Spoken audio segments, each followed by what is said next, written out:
Is back button focusing better? There are videos all over social media going, why you must back button focus. Back button focusing is the best.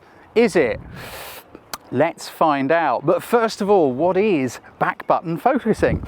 Well, it just means that normally you focus with your finger, don't you? I really want to see those fingers. So when you touch the shutter button, it means that your camera will focus according to the autofocus mode you have set. Back button focusing means instead of using your finger here, you can use your thumb on the back, pressing a button on the back. Pretty much all cameras have got this. On my Nikon, you've just seen where it is on that. On the Fuji, it's very similar, it's just the buttons are smaller and I can reassign buttons more. So let's just go through the difference. What is it? Now I've come down here because one, the best thing about being a photographer is riding the motorcycle. But also I brought the motorcycle down here because over there we've got a really messy background, and therefore I can show you a little bit about the focusing difference. You know, we don't want all that mess in a shot behind the bike. It'll be disturbing. I'm going to use a slightly longer lens because that will allow me to bring that background in closer and make it a little bit more noticeable where the camera's focusing. But to shoot it with a longer lens, we're just gonna have to go over here. So come with me. Let's have a little walk.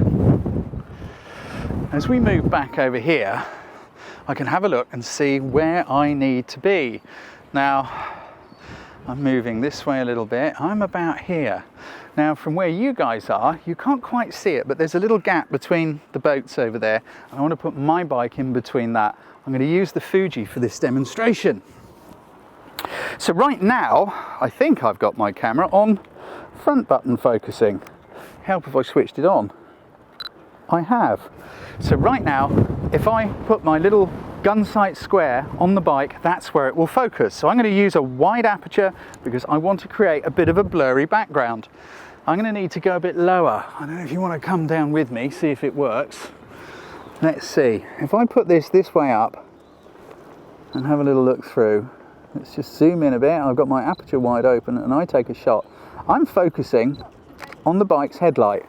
And yeah, you know, it's a nice shot of a lovely shiny red motorbike. What could possibly be better? And I focused using my finger. So all this is I'm going to now focus with my thumb. If I delve around in the back here and set up my back button focusing, and I'm not going to tell you how to do it because every camera is different. I'm sorry guys, you're going to have to get the dreaded book out or go online somewhere. Someone on YouTube will have made a video as to how to set up back button focusing on your camera. Right, there we go, we're ready. So now I can focus with my thumb. It's really exactly the same. I just line up my shot. Shame the sun's gone in. There we go, I've focused on the bike, you heard it do it, take the picture. There you go, you can see we've got a nice blurry background, shame the sun's gone in. Now, one of the advantages people will say is if you put your camera onto continuous focusing, so it's tracking mode, back button focusing is more useful because you can use it as a lock or you can press your thumb in and it will track while your thumb's in. It's all eminently customizable. I'm just going to pop it onto continuous and see if I can show you by shooting a little bit of video through this what's going on. I mean, it ain't really rocket science. Right, let's roll some video. Here we go. Now there's my bike. It's a bit cropped in. Let's see if I can give you a little bit more space around it. Now look, if I press the button on the back, it's nicely in focus. If I come off to the side, did you see how the boats have come back into focus? I'm pressing in the back and I'm in continuous mode. Now the bike's in focus. If I zoom in more, you'll see, right, the bike's really sharp. I'm holding in the back button focus in continuous mode. Go onto the boats and there you go. You see the focus shift. If I go onto that blue one, it should shift. There it goes. If I let go of the button and come back to the bike, you see it doesn't, oh it did, sorry, it did refocus because I forgot there's a video setting which makes it do that. But I think you get the idea. So back button focusing, is it the best thing in the world? Let's go have a coffee and a chat about it. Whether back button focusing is the best thing in the world or not, that's up to you, isn't it? The thing is, just because an expert is all over YouTube saying, you must use this, why you must use this is perfect, this is the best thing in the world, it doesn't mean that it is. It means that in their opinion it is, and that is completely valid. But so is your opinion. What works for you? What makes your life easier? What do you like doing? What do you like shooting?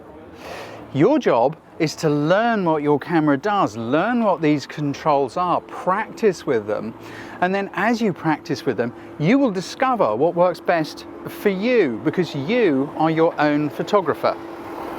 Yeah, there is an experience thing here.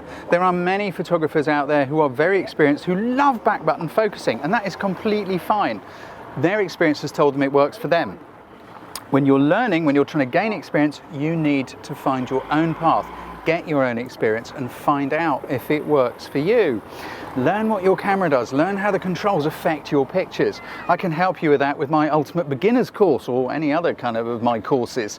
Go and have a look at it, see what you think. You can of course find all this out on YouTube for free, but you know, I can save you a whole pile of time because I can guide you through it. I can give you all the information you need in the order that you need it. You might get this piece of information and this piece of information, which are correct, but if you don't have the bit in the middle, you might find that neither work for you because there's something you don't know.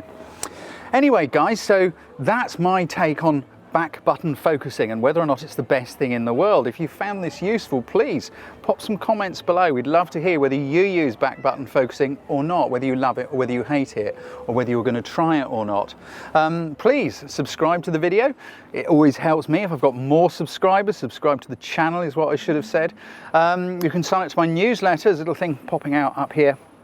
If you sign up to the newsletter, I'll send you some tips and stuff every week, and whenever there's a new video, there'll be a link to it on my site where you get a free accompanying article as well. So what do I think of back button focusing? I hate it. I never use it. I think it's cumbersome, awkward and dreadful. So if I did a YouTube video about it, that's what it would say.